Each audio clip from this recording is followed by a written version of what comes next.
First, though, an online push by the US to promote a transatlantic partnership deal with Europe has been met with criticism on both sides of the ocean. $20,000 is being offered to anybody who comes up with lucrative trade ideas. But opponents say that that figure is tiny compared to the potential damage the massive cooperation agreement could do. RT's Peter Oliver has the details.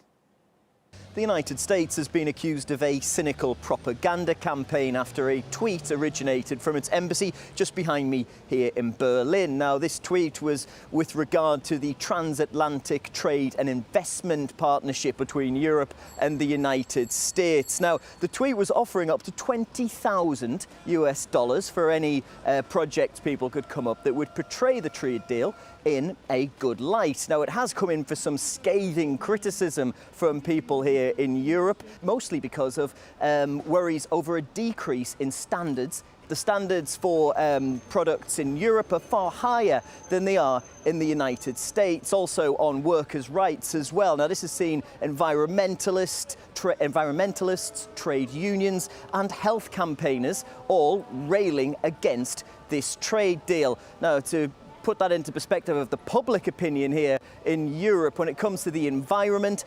96% of Germans say they have faith in European environmental regulation, while only 2% believe in regulations enforced in the United States. There's also been controversy surrounding genetically modified foods. They're not liked here in Europe. People have demonstrated against them. However, there's concern that because of US labeling laws, they could inadvertently become into the European markets. So all of these things have seen criticism of this tweet, and well, it's kind of backfired. They've come in for far more criticism online because of this.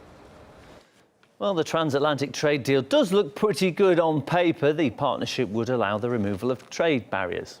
Any regulatory differences hindering growth of the US or EU economies would be washed away.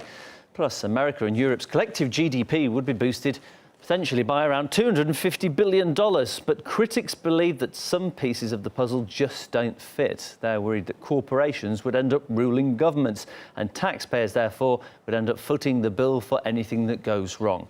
And it would be almost impossible to hold any corporation to account because of the sheer size of the structure and a lack of transparency.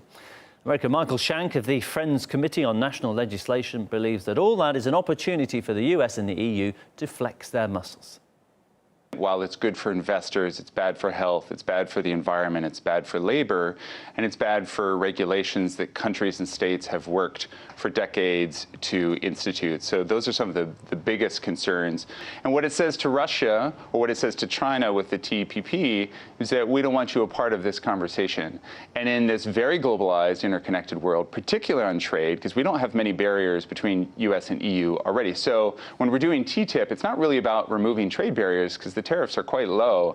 It's about saying to the rest of the world, we have this partnership, it's exclusive, and you're not going to be a part of it.